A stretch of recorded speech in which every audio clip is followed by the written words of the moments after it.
ছোটোবেলার বিয়ের reception party. ম্যাডামরা সুদূর আমেরিকা থেকে আসার ফলে একটু লেট হয়ে গিয়েছে, ওই সন্ধ্যে 9টার মধ্যে পৌঁছে গিয়েছে। তারপরেই ভেবেছিল কোনো রকম গিফট না দিয়ে বিরিয়ানিটা সাটিয়ে দিয়ে যাবে, কিন্তু মেয়ের মার গেটেই একদম আন্তরিক আপ্যায়ন দেখে ভাবলো না, ব্যাপারটা ঠিক হচ্ছে না। সেই ভেবেই মেয়ের পাওয়ার গিফটের থেকে একটা গিফট তুলে নিয়ে মেয়েকে দিয়ে কোনো রকম কেটে পড়ে। আর মেয়ের বাবা গিফট দেওয়া দেখে গদগদ হয়ে ভাবে এদের শুভবুদ্ধির উদয় হয়েছে। তাতেই দুখানা এক্সট্রা চিকেন শাটে নেওয়ার কথা বললে এরা আর কোনো দিকে না তাকিয়ে বাটি হাতে চিকেন শাটে আনতে দৌড় মারে।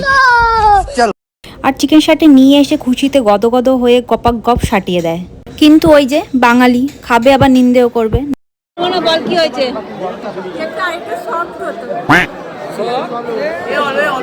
এরপর দাদু তার নাতির দায়িত্ব মাসির কাঁধে দিয়ে কেটে পড়লে মাসিও অবলা প্রাণীর মতো সেই দায়িত্ব পালন করতে থাকে, এবং একটা টাইমের পর সেও বিরক্ত হয়ে গিয়ে তার দায়িত্ব এই মহিলার ওপর দিয়ে সেও কেটে পড়ে। এইদিকে নিন্দে করা পেস্ট্রি আরেকটা হাতে তুলে সাটিয়ে দিয়ে আমরা চলে যাই অনুষ্ঠান বাড়িতে আসা সকল অতিথিগণের সঙ্গে আলাপ করতে। তারপরেই এই মহিলাগণ আমাদের দিকে ছুটে আসে আর বলে ওদেরকেও আমাদের ভিডিওতে রাখতে, কারণ আমরা নাকি এখন ভাইরাল।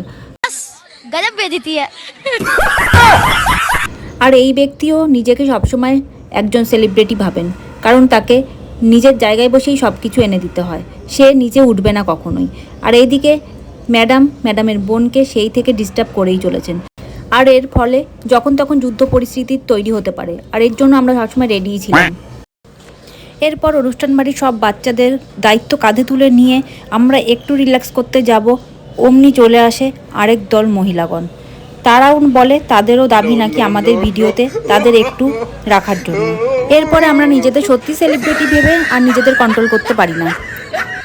এরপর আরও বেশ কিছু মহিলাগণ আমাদেরকে ঘিরে ধরলে, আমাদের থেকে অটোগ্রাফ এবং সেলফি তোলার রিকোয়েস্ট করলে আমরা নিজেদেরকে সত্যি সেলিব্রিটি ভেবে একটু লজ্জিত বোধ করি এবং অকওয়ার্ড ফিল হয়। কিন্তু তারা নাছোড়বান্দা, তাদেরকে নিয়ে একটা ভিডিও বা একটা সেলফি তুলতেই হবে।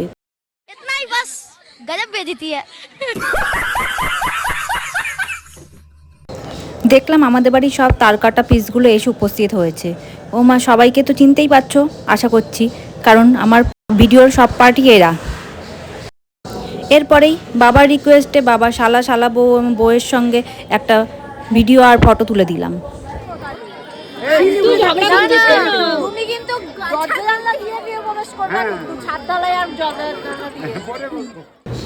অনুষ্ঠান বাড়িতে সব পাবলিকদের ধরে এক জায়গায় এনে একটা ফ্রেমের মধ্যে আনা এই ভীষণ চাপের ব্যাপার।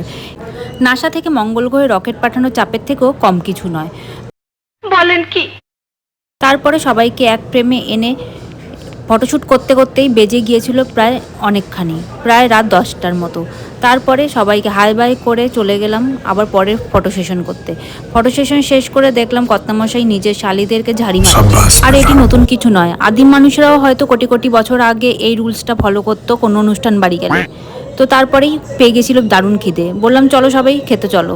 খাওয়ার পাতেই দেখলাম একটা বিশাল বড় একটা লেগ পিস দিয়েছে, চিকেনের লেগ পিস। তো চলো, এটা দেখে আপ্লুত হয়ে গদগদ হয়ে চিকেনের বিরিয়ানিটা মুখে তুলতেই সে একটা আলাদাই অনুভূতি, কারণ কোনো অনুষ্ঠান বাড়ি থাকলে সারাদিন না খেয়ে থাকা পাবলিক আমরা। খাওয়ার শেষে দুটো কোল্ড ড্রিঙ্কসের বোতল নিয়ে হ্যাটকাতে সবাইকে হাই বাই করতে করতে বাড়ির পথে রওনা হব, কারণ বেজে গিয়েছে প্রায় রাত 11টা সাড়ে 11টা। সেই মুহূর্তেই দেখতে পেলাম সবাই পোটলাপাটলি গোছাচ্ছে, মানে যত গিফট পেয়েছে সেইগুলোই প্যাকিং হচ্ছে আর কি বাড়িতে যাওয়ার জন্য। আর তোমাদের সঙ্গে একটা কথা ছিল, আমার ভিডিওগুলো দেখে তোমাদের অনেকেরই ভালো লাগে, রাস্তায় সবার সঙ্গে দেখা হলেই তোমরা বলো, কিন্তু একটা লাইক করো না, অবশ্যই লাইক করে যেও।